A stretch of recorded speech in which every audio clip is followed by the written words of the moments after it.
Today I'm sharing a simple winter-themed card that proves you don't need a ton of markers to keep it simple and color some images beautifully.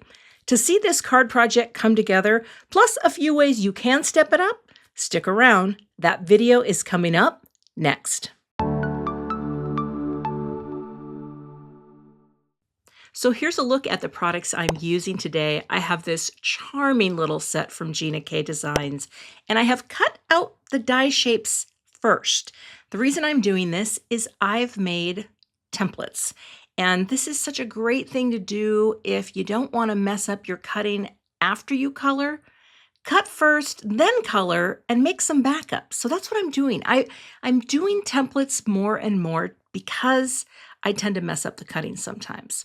So you take a piece of scrap paper, stamp your image down, and I'm going to use the same ink that I'm using to stamp today, which is Memento Tuxedo Black, because I'm coloring with alcohol markers.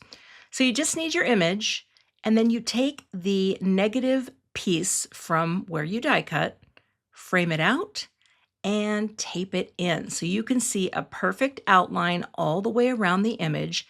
And then all you have to do is add your die cut. So I take a little tape runner, just a bit in the center to hold my die cut for when I stamp, because sometimes it'll pull them out. And I can ink up, bring that down, and I know that this is perfectly stamped. And the beautiful thing is I can stamp it again if I don't get the inked impression that I want, which is the case here. So if you ever struggle with cutting, cut first and then make some backups, because where I tend to mess up, two places, coloring and cutting. All right, now we have our little piece ready to color. So I have set some really strong limits for today's card, and that is limited color choice, right? A couple blues, a couple grays, and that's it. And well, there's going to be a little orange and a little pink. Also, my markers, I have gone through and changed almost every Copic marker I have to take the chisel end out and add the optional fine sketch nib. This has changed the way I look at my Copic markers because it just allows me to stay in the lines in ways that sometimes I just cannot with the brush tip. And yes, it's an added expense, but the reality is these nibs can go to other markers or you can refill your marker. But once I had changed most of these out, it's so much easier to color. So I'm keeping this very simple, just the B02 and the B04.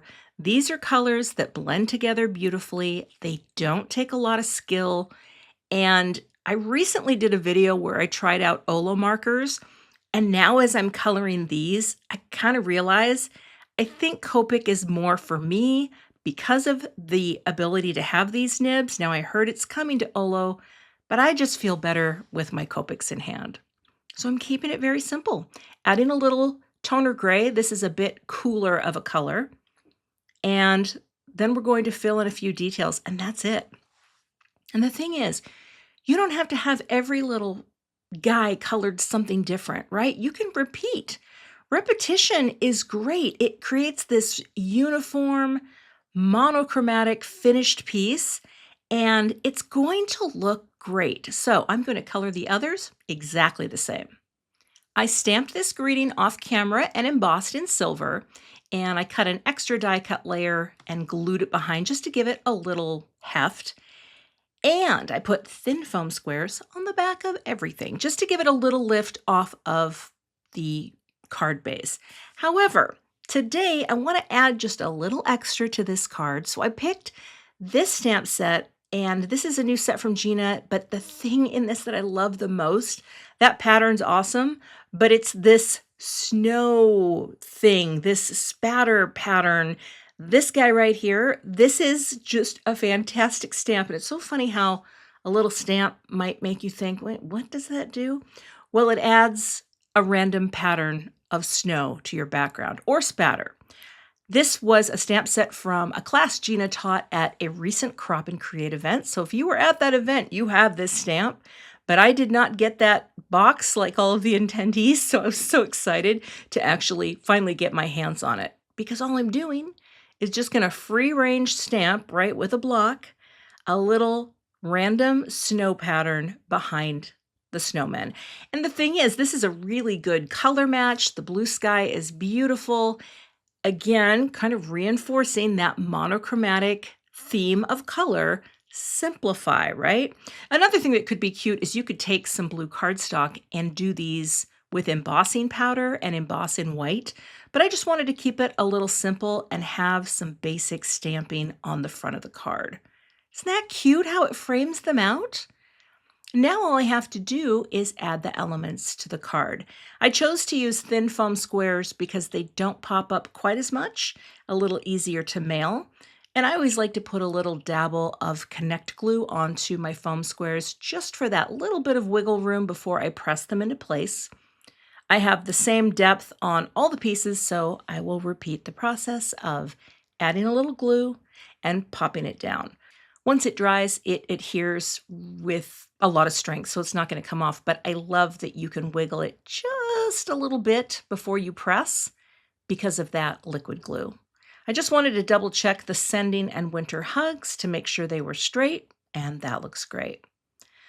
So then we add our little snowflakes at the top, and I think they add something. You certainly wouldn't have to have them up there, but it's a really sweet little set. But now I want to add something to the inside. So I've got this stuck in my MISTI this time. I'm not going to try to stamp this with a block because I want to take one of the beautiful greetings from that stamp set that has the snow and stamp that on the inside. So I have to prime this with my little stamp conditioner because I've not used it yet.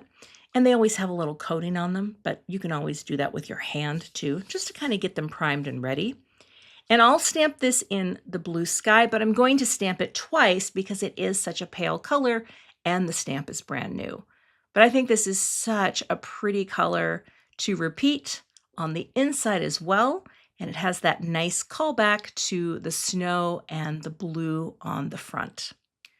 Now, if you want to step it up, you can add a little shine. I have a few things here. I have a little aqua shimmer pen and I have some glue and glitter.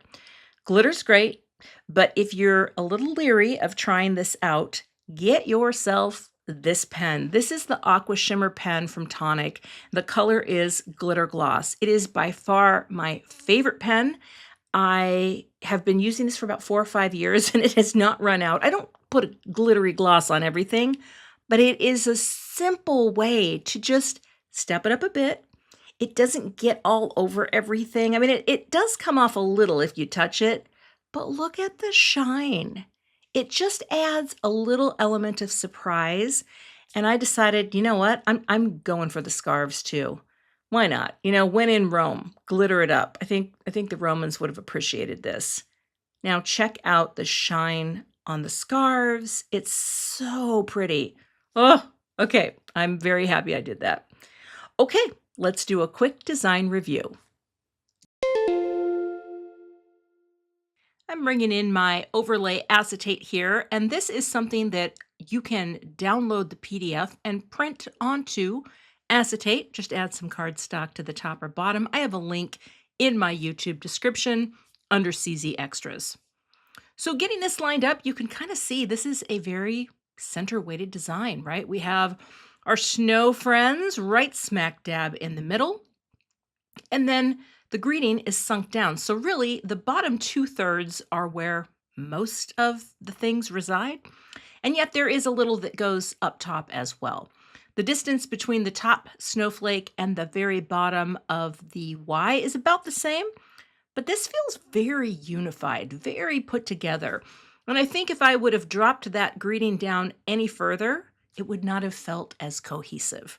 So I think that is the core of the design balance.